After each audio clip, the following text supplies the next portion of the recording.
Tuwing Sunday morning, makakasama niyo kami para mag-enjoy sa mga kwento mula sa Bible. May kantahan at sayawan din. Kaya huwag kalimutan makinig every Sunday, 7:30 a.m. sa 1116 DXAS, your community radio. Mapapanood din ang Move Kids Radio sa ating official FB page and YouTube channel. Kita kids mga ka-move! Move Kids Radio!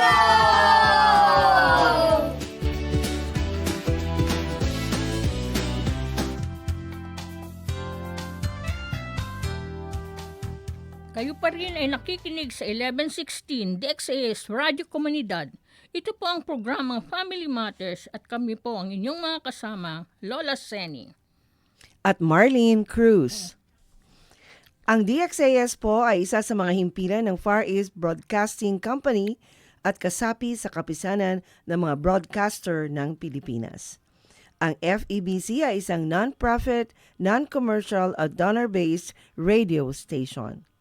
Dahil sa katapatan ng ating Diyos at sa inyong partnership, tayo ay nagpapatuloy sa paghahatid ng mabuting balita ni Kristo.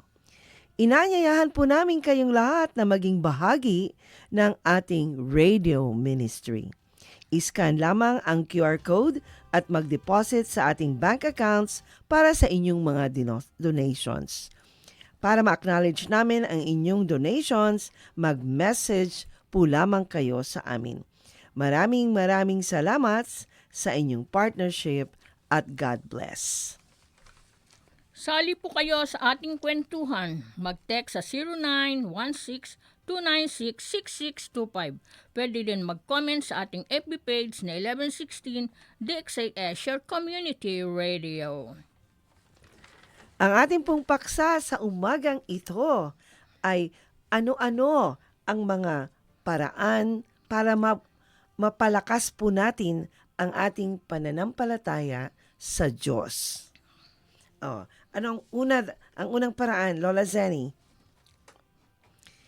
Ang sabi dito, pag-aaral at pagninilay. Ano ba yung pagninilay-nilay?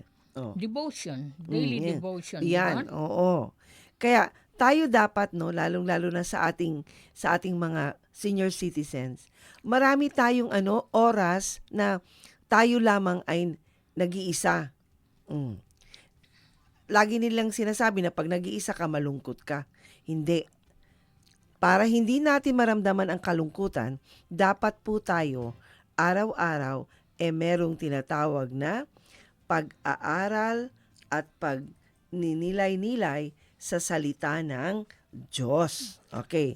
Ang sabi dito, pagbabasa ng banal na kasulatan, magbasa ng Biblia, mag-aral ng mga salita ng Diyos, pagnilayan ang mga aral. So, ibig sabihin po, dapat kailangan, meron po kayong sariling Bible. Ngayon, iba't iba, marami namang Bible ngayon ang meron tayo. Meron ng tinatawag dito na Tagalog na Bible. Meron na ganing Chabacano na Bible. Oo. Ito may bagong Maraming na ngayon na mga Bible na isinalin sa iba't ibang dialect. Kaya mas madali yung mauunawaan. Ngayon, English, Tagalog. Meron Old Testament lang, meron New Testament, meron Old and New Testament. Ayan. Tapos yung laki ng mga titik ng letra, meron ding malalaki kung hirap ka nang magbasa. Magbasa, oo. Yan. Ngayon, kung halimbawa naman po, sasabihin niyo na, wala naman akong Biblia, wala naman magbabasa sa akin ng salita ng Diyos. Wala rin pong problema dyan. Buksan po ninyo ang inyong radyo sa 1116 DXAS mula alas 5 ng umaga hanggang alas 6 ng gabi. Mapapakinggan nyo po dyan ang iba't ibang programa na nagbibigay lakas sa atin at ng ating pananampalataya sa Diyos. Kasi po, pag tayo po ay nagbabasa o nakikinig sa salita ng Diyos, yan po ay nagbibigay kalakasan sa ating spiritual na pangangatawan. Na Kung buhay. sa ating buhay. Kung baga, yan ang sinasabi ng pagkain para sa ating spirit. Spirit. Oh, yan. Yung pagbabasa ng salita ng Diyos. Ang sabi nga, kung paano natin pinakakain ng ating katawan, ang pagkain, umaga, tanghali, gabi, may mga merienda pa para lumakas tayo, higit kailangan ng ating spiritual ang pagkain, ang salita ng Diyos. At saka ang isa pa, pag nagbabasa ka talaga ng salita ng Diyos, mararamdaman mo sa puso mo na kinakausap ka ng Diyos sa pamamagitan ng kanyang salita, kinakausap ka niya. At sa pagbabasa ng Bible, mas nakikilala mo pa talaga ang tunay na karakter ng ating Diyos. Kaya nga, bakit siya Ama? Bakit siya Provider? Bakit siya Protector?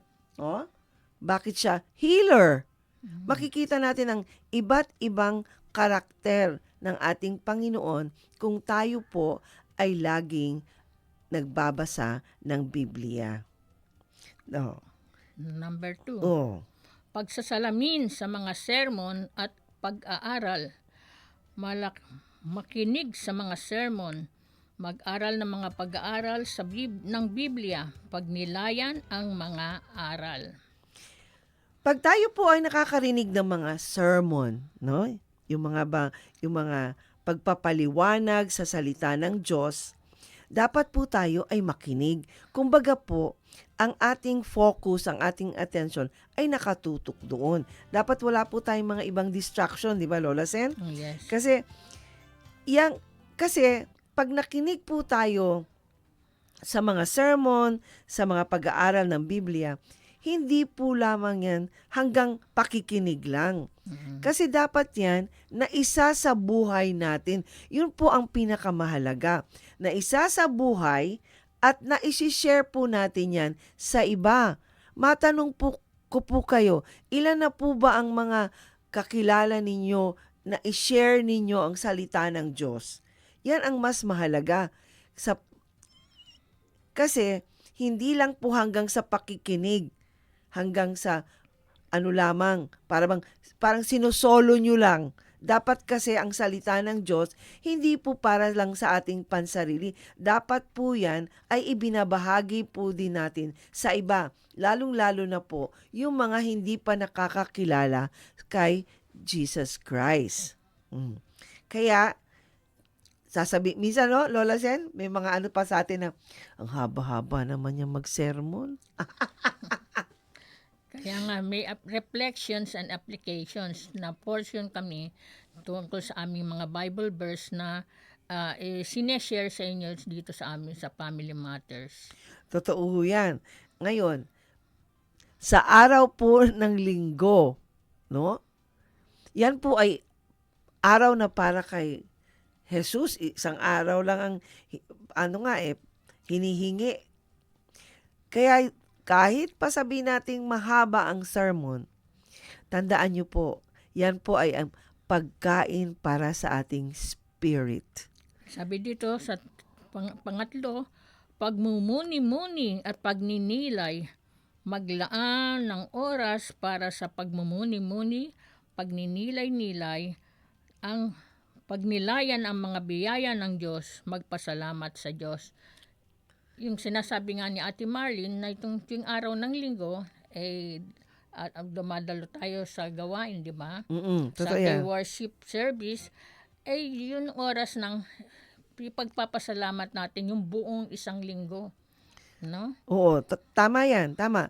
Tapos, wala pong masama kung ang inyong ipinagpapasalamat ay paulit-ulit. Dapat lang naman po talaga tayo magkaroon ng grateful heart.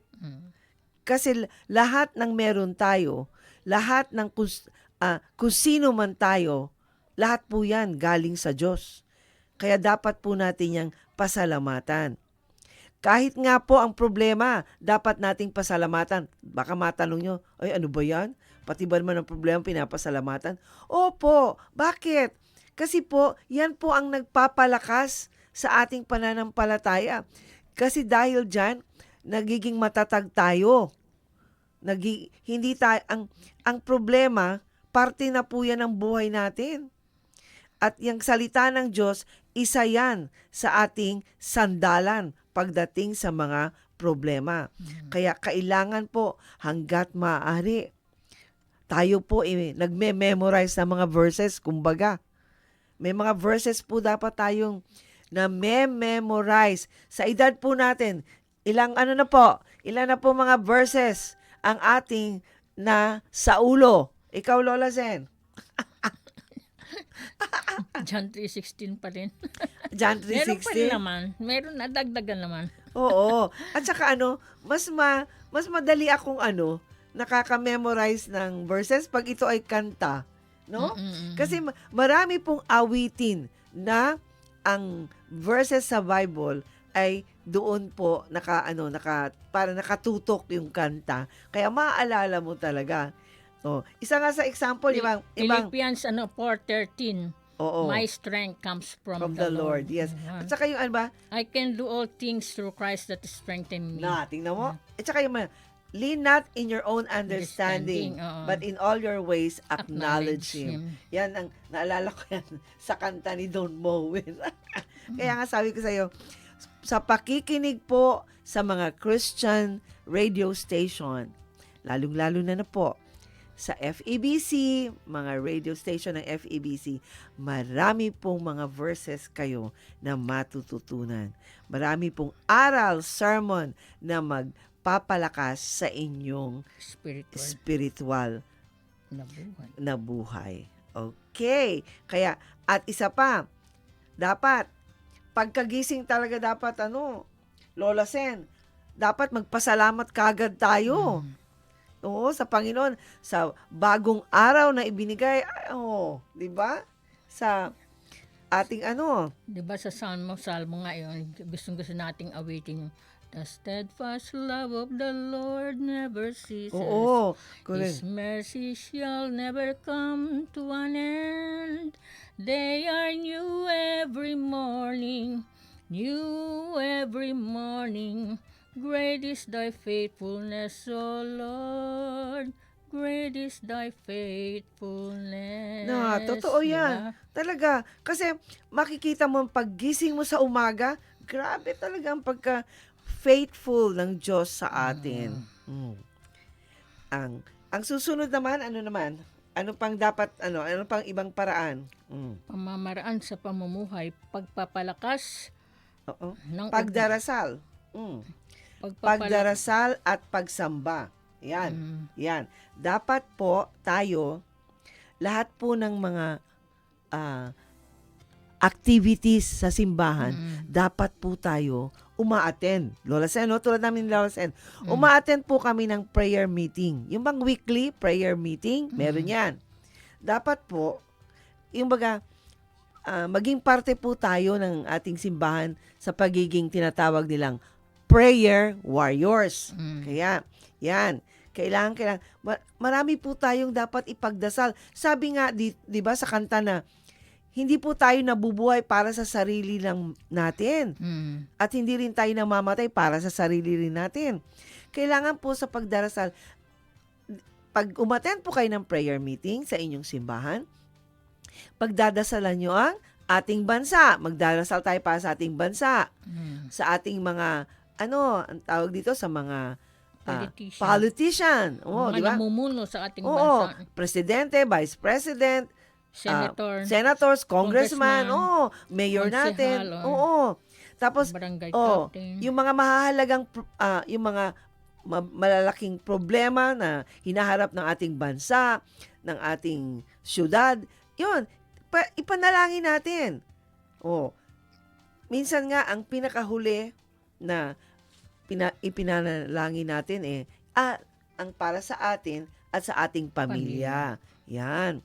Kaya po, kung tayo po ay nananalangin, yung iba nga, di ba, ang bilis naman magdasal. Dapat po hindi. Kasi, hindi nga lang naman para sa inyo at sa inyong sarili ang ipinagdarasal ninyo. Marami po tayong dapat ipagdasal. Yan po inyong tandaan. Kaya nga, mas mainam, Lola Zen, kung meron kang journal. Oo. Kasi, ang kagandahan kasi pag nagjo-journal, Lola Zen, kumbaga nakikita mo, masusundan mo, kailan sinagot ng Panginoon ang iyong panalangin. Yes. Gano'n mo katagal, di ba? Mm-mm. Kaya dapat, talaga, pag tayo ay nagdarasal, wag po nating kalimutang ipagdasal ang ibang mga tao. Tulad, Ang ano nga yung way daw ng pananalangin, yung ACTS, Oo. ACTS, adoration, papulihan muna natin ang Panginoon. oo, di yes, ba? oo. Confession, i-confess natin ang ating Yung mga mga- sins. Mm-mm. Thanksgiving, pagpapasalamat sa lahat ng mga biyaya na pinagkaloob ng Panginoon, kalusugan at kalakasan, at supplication. Tsaka doon tayo hihiling ng mga mga pangangailangan natin sa araw-araw. Yun nga ang At sa kabaliktaran mga pangangailangan ng mga ibang mga tao. Oo. No? Yun nga ang kabaliktaran, nauuna yung supplication. Oo, sabagay. Nauuna. Kaya nga, maganda po, yung suggestion ni Lola Sen, maganda po yan, sundin niyo po yung acts. Yun, yun. Kasi, nandun na, kompleto na po yun. Para nandoon na ang adoration, nandoon na yung confession nyo, nandoon na ang thanksgiving. O, tapos, yung mga request nyo sa huli, kompleto na po siya. Kaya, sa pagdarasal, dapat po, meron ding, alam ko po, busy tayong lahat. Oo. Kaya, minsan, thank you Lord, ganun na lang ang nasasabi, no? Pero, dapat po, maglaan po talaga tayo ng oras sa isang araw na tayo po ay nagdarasal para sa iba. At saka isa pa, isang natutunan ko, Lola Zen, pag ako ay sumakay ng jeep na medyo, siyempre, minsan, mahaba ang biyahe, ipinagdarasal ko ang iba. Yun, kung ano nakikita ko na sa pagbabiyahe, sinasama ko yun sa pagdarasal. Ako nga minsan, nung maliliit pa yung mga anak ko, Mm. nakasakay ako sa jeep, tapos nakatsyempo kami ng driver, parang lasing. Ang ginawa ko, nandun ako sa likod niya, ginano ko, sabi ko, Lord, pinag-pray ko na maalis yung hangover kung ito baka magdamag nakipag-inuman ngayon para kaming bubunggo na dahil nga sa kalasingan. Oo. Pero siguro na ni Lord yung yung prayer ko, yung desire ng puso ko na kasi para maalis yung takot ko. Maya-maya parang naalis na yung hangover niya. Maging ma-smooth na yung kanyang pagla-drive.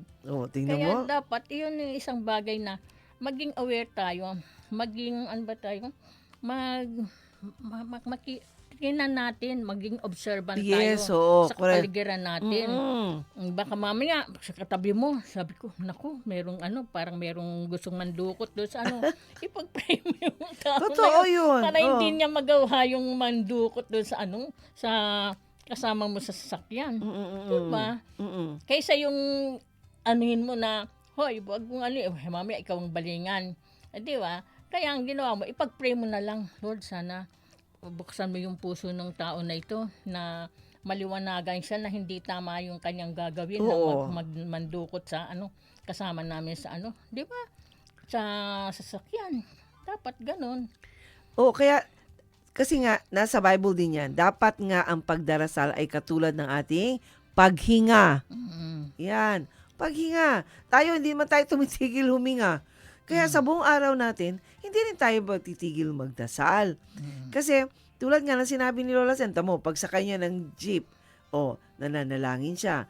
Ako naman minsan, pag naglalakad, marami akong nakikitang yung nagtutulak ba ng kariton, pinagdarasal ko, sinasabi ko, Lord, pagaanin mo ba yung kanyang kariton? Kasi may edad naman si tatay, pagaanin mo, magpadala ka ba, Lord, ng angel para tulungan siyang itulak ang kanyang kariton. Tapos, minsan bigla ko maalala, tsaka Lord, sana makilala ka nila bilang Diyos at tagapagligtas. Naano ko yun. Kaya tayo po, isang, reminder natin, dapat ang pagdarasal ay katulad po din ng ating paghinga na hindi po Tumitigil. tumitigil. Okay. Ang susunod ito maganda to. Pagsamba sa Diyos. Sigurado bang tuwing linggo po ba kayo ay nagsisimba? Kailangan din po kasi tayo na pumunta sa simbahan para makasama natin ang ating mga fellow believers. Di ba, Lola Sen, yan tinatawag nilang, corporate prayer. Mm. Kailangan din po natin yan na sumama sa kapwa natin, nananampalataya.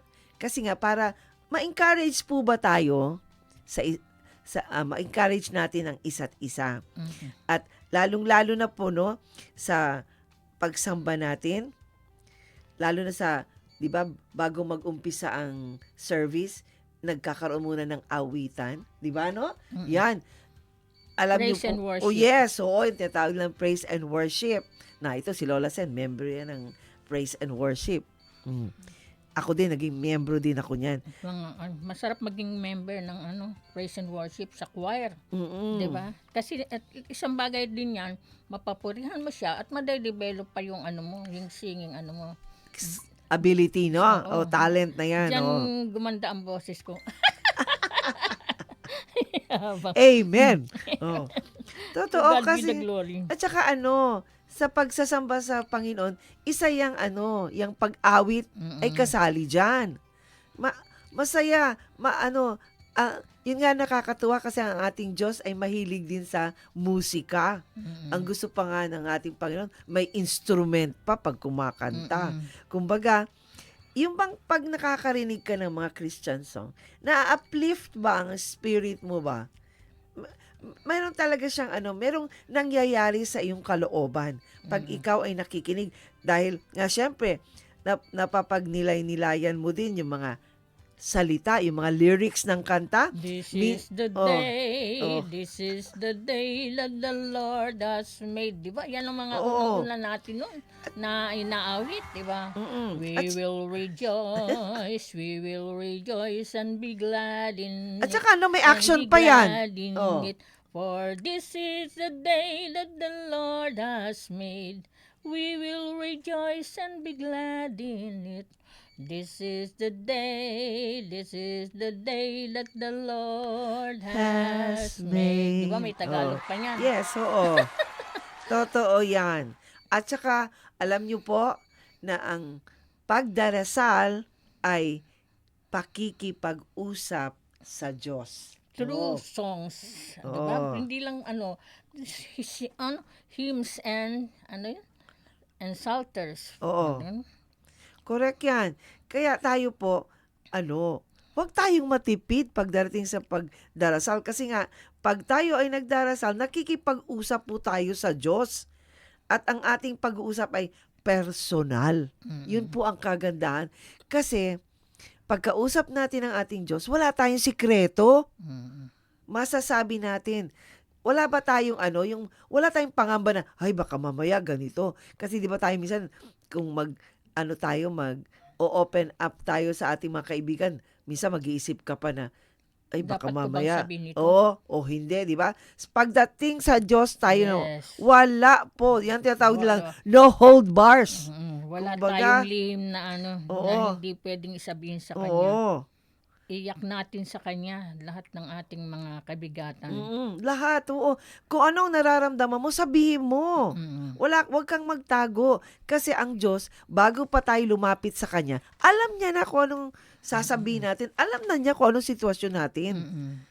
At higit sa lahat, dapat matapos nating kausapin ang Diyos sa pagdarasal, ay dapat po tayong makinig sa kanyang sagot.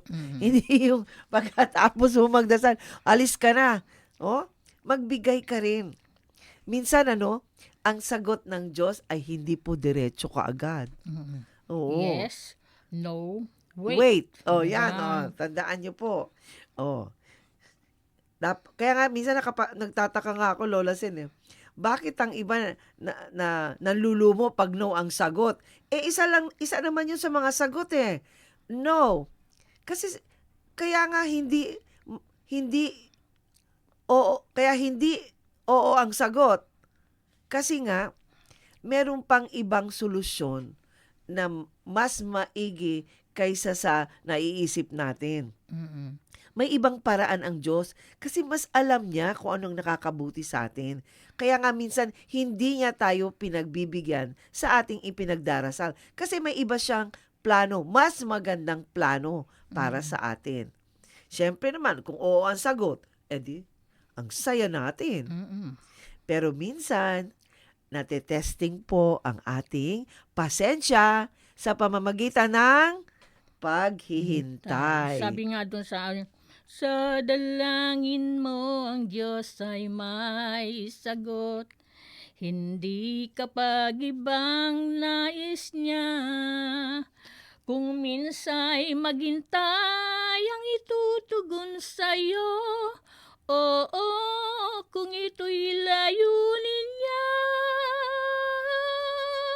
Aba, alam mo Lola Sen, ano? Nag-aalang concert na. ang taas, mataas pa rin ang boses mo. Ang ng Diyos ay sa kabutihan mo.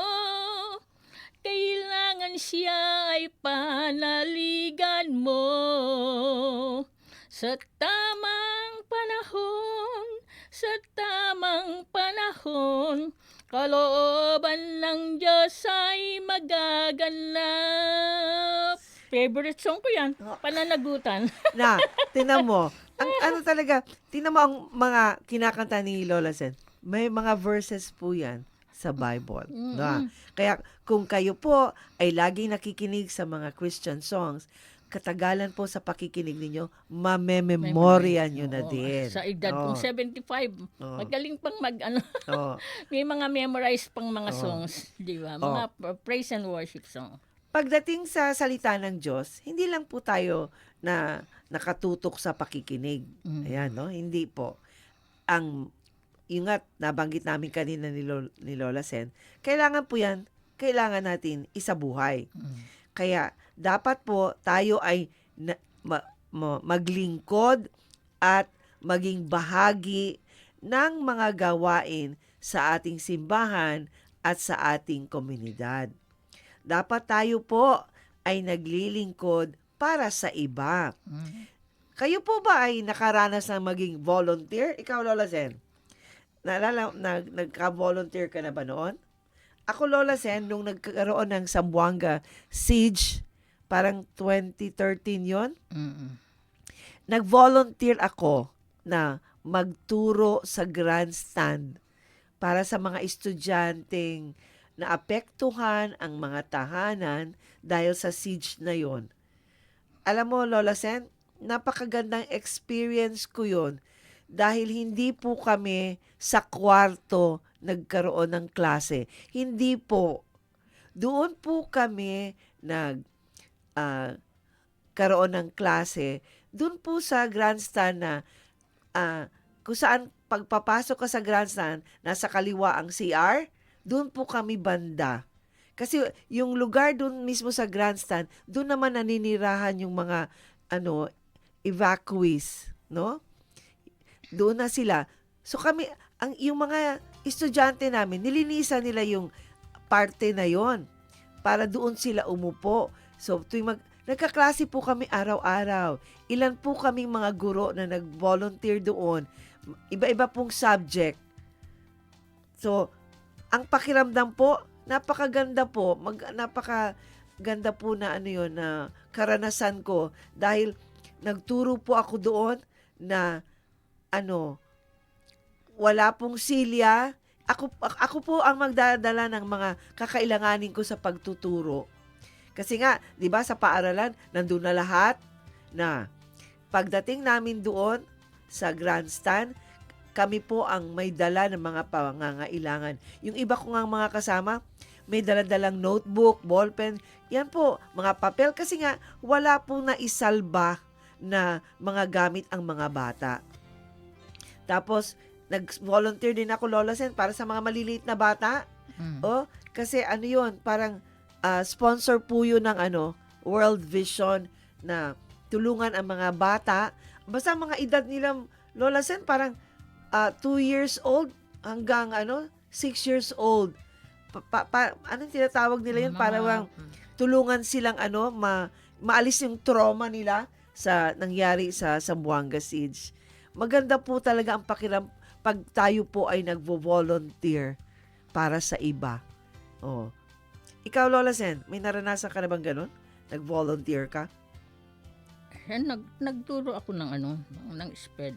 Naranasan. Dalaga pa ako noon. Ah, Nagturo ako ng SPED. Tapos yung sa church naman, nagturo ako ng nursery, kinder, hanggang grade 2. wow. Yan. At saka 'di ba nabanggit mo, ikaw din yung yung libre lang na tinuturo mo paggawa ng sabon, nagtuturo ako ng livelihood. Oh yes, yan.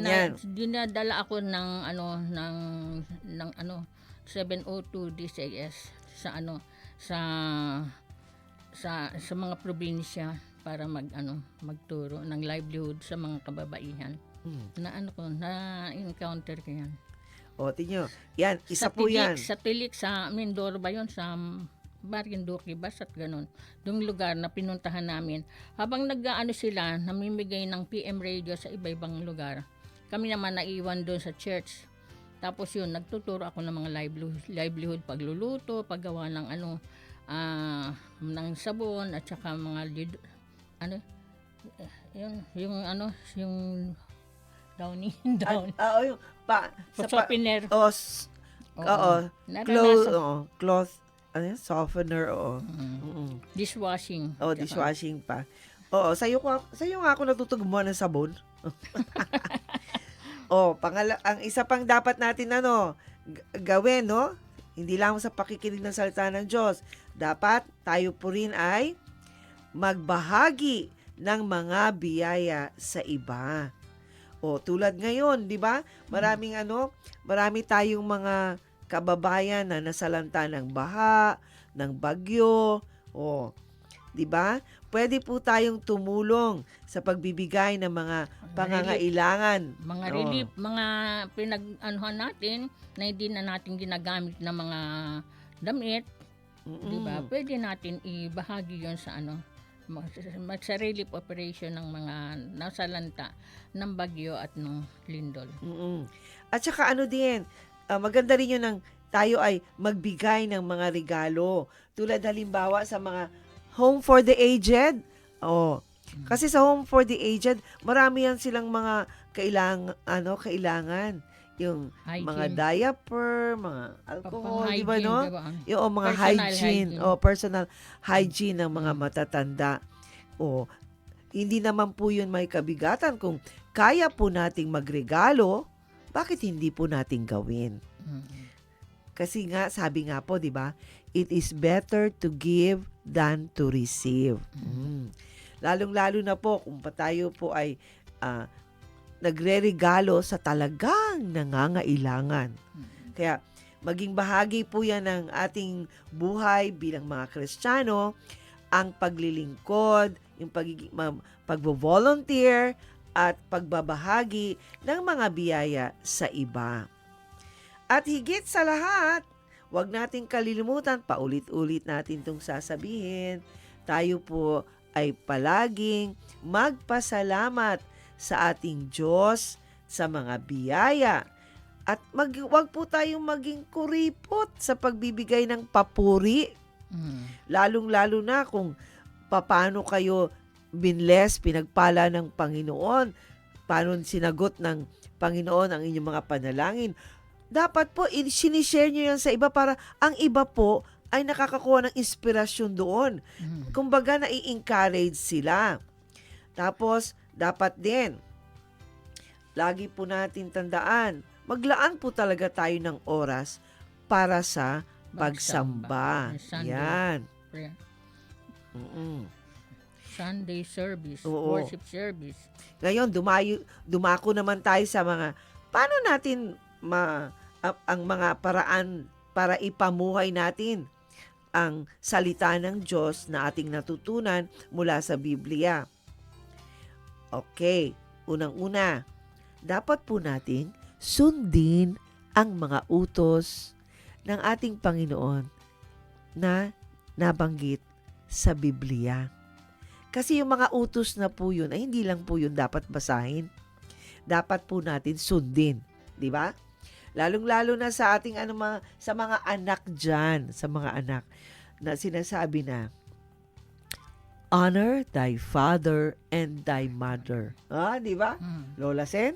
Na, yan po ay binanggit ng Diyos, hindi na para pakinggan natin, kundi para sundin ang dami pong sa Ten Commandments. Ten Commandments. O ginawa na nga lang 2.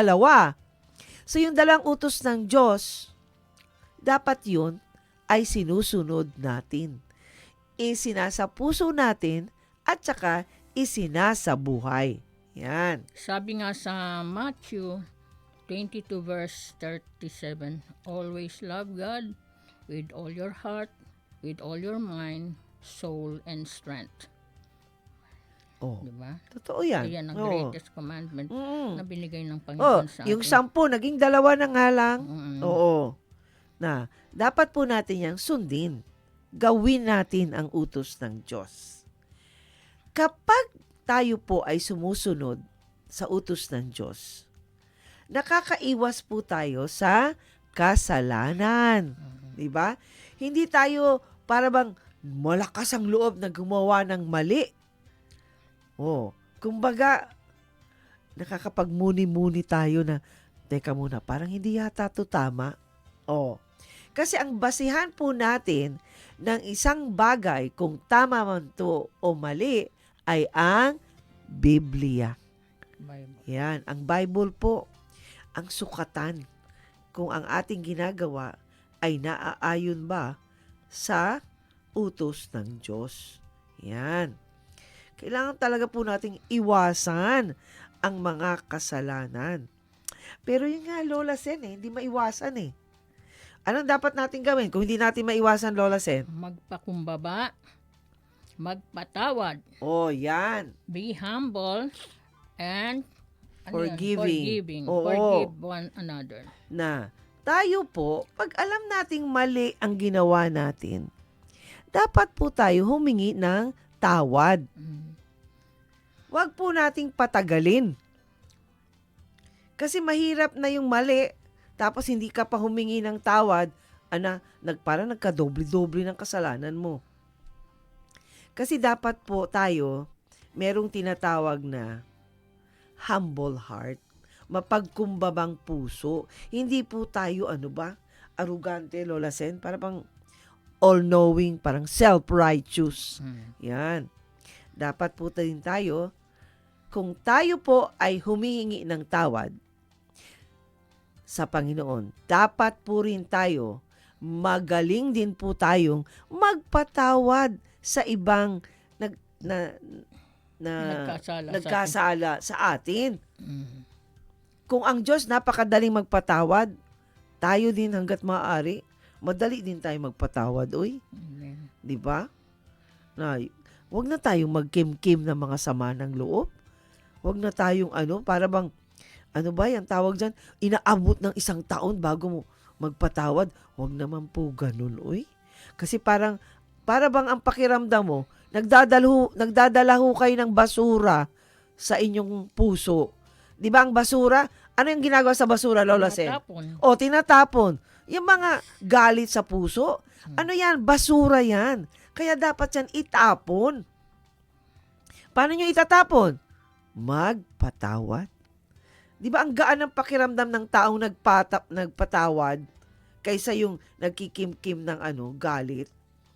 So, kaya po, lagi nating tandaan, iwasan natin ang magkaroon ng kasalanan, at kung meron man tayong kasalanan na nagawa, tayo po ay magpakumbaba na humingi ng patawad sa Diyos at sa taong ating nasaktan.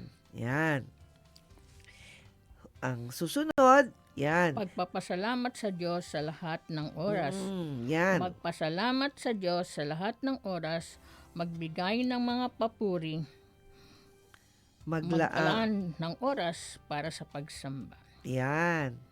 So, yan pong mga nabanggit namin, pag yan po ay inyong ginagawa, maging bahagi ng inyong buhay araw-araw, yan po ay magpapalakas ng inyong pananampalataya sa Diyos.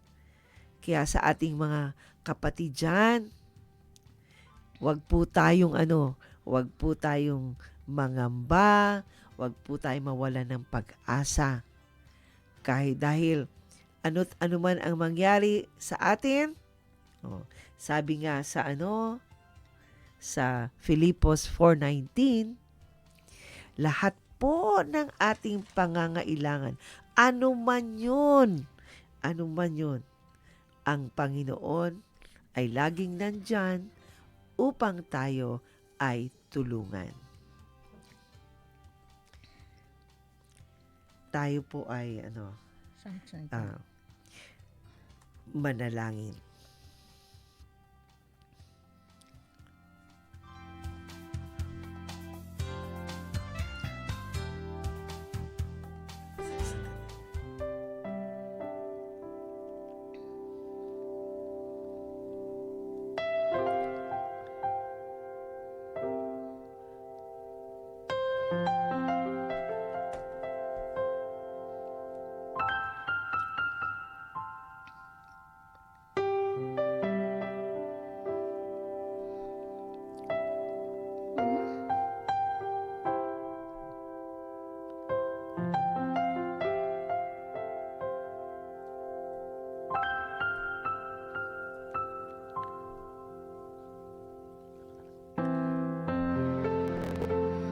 Panginoon, maraming salamat po sa oras na ito, sa aming napag-aralan sa araw nito.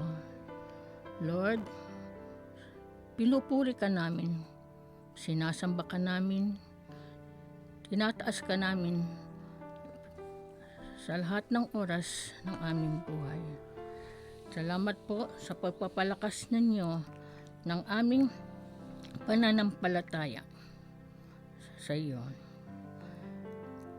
Lord, sabi sa Psalms 91, whoever dwells in the shelter of the Most High will rest in the shadow of the Almighty. I will say of the Lord, He is my refuge and my fortress, my God in whom I trust. Surely He will save you from the fowler's snare and from the deadly pestilence. He will cover you with His feathers, and under His wings you will find refuge. His faithfulness will be your shield and rampart. You will not fear the terror of night, for the arrow that flies by day, nor the pestilence that stalks in the darkness, nor the plague that destroys at midday. 1,000 may fall at your side, 10,000 at your right hand, but it will not come near you. You will only observe with your eyes and see the punishment of the wicked. If you say, the Lord is my refuge, and you make the Most High your dwelling, no harm will overtake you, no disaster will come near your tent, for He will command His angels concerning you, to guard you in all your ways. They will lift you up in their hands, so they will not strike your foot against a stone. You will tread on the lion and the cobra. You will trample the great lion and the serpent. Because He loves me, says the Lord, I will rescue him. I will protect him, for he acknowledges my name. He will call on me, and I will answer him. I will be with him in trouble. I will deliver him and honor him. With long life, I will satisfy him and show him my salvation. Lord, marami pong salamat sa oras na ito. Tinataas din namin, Panginoon, sa iyo. Nilalapit namin sa iyo ang mga may karamdaman, Panginoon. Si Hyacinth Tolentino, Panginoon, sa kanyang karamdaman. Si Ber Caspi at si Samuel Morania. Lord, ikaw, Panginoon, ang humipo sa kanila. Ingatan, gabayan, Lord. Bigyan ng kalakasan at palakasin ang pananampalataya na nagmumula sa iyo. Lord, alam namin at kilala mo sila na ikaw, Panginoon, ang Diyos na inaasahan namin, ang aming great healer. Lord, instrumento lamang, Panginoon, ang mga gamot na iniin mo na at mga doktor. Ikaw ang aming itinataas, Lord. You are our great healer. Lord, maraming salamat sa iyong ginagawa at patuloy na pagpapalakas ng aming pananampalataya. Yes. Sa kabila, Panginoon, ng mga problema na dumarating sa aming mga buhay, ay nandiyan ka, Panginoon, na upang protektahan kami. Samahan kami sa lahat ng mga problema na dumarating sa aming mga buhay. Palakasin mo, Panginoon, ang aming pananampalataya, ang aming pagharap, Panginoon, sa hamon ng buhay, at sa mga relasyon namin, Panginoon, sa aming mga anak at sa aming mga apo, Lord. Maraming salamat po at patuloy niyo kaming ginagamit, Panginoon, tuwing araw ng Huwebes sa Family Matters, sa karunungan at kaalaman, Lord, na nagmumula sa iyo. Gamitin mo po kami sa araw-araw ng aming buhay. At ang binabalik namin ang lahat ng ito, Panginoon, sapagkat ikaw ang Diyos na buhay na aming sinasampalatayanan sa Espiritu at sa katotohanan. We love you, Lord, in spirit and in truth. We love you always, Lord, sa isip, sa salita, at sa gawa, at sa aming mga lakas, Lord. Binabalik namin ito sa iyo na may papurit pa sa salamat. Natatangi lamang ang iyong bugtong na anak na si Jesus. Amen. Amen. Nais po naming pasalamatan ang aming mga technicians na sina Romel Paulino at Rolando Alfonso. Abangan po ninyo ang susunod na programang Radyo Sin Kauman kasama si Uto Mobin. Tuwing 9:30 ng umaga, Lunes hanggang Sabado, ay mapapakinggan po ninyo ang Family Matters. Ako po si Marlene Cruz. At ako po naman si Lola Seni. Ang Family Matters ay kasama ninyo sa pagtataguyod ng pamilyang Pilipino.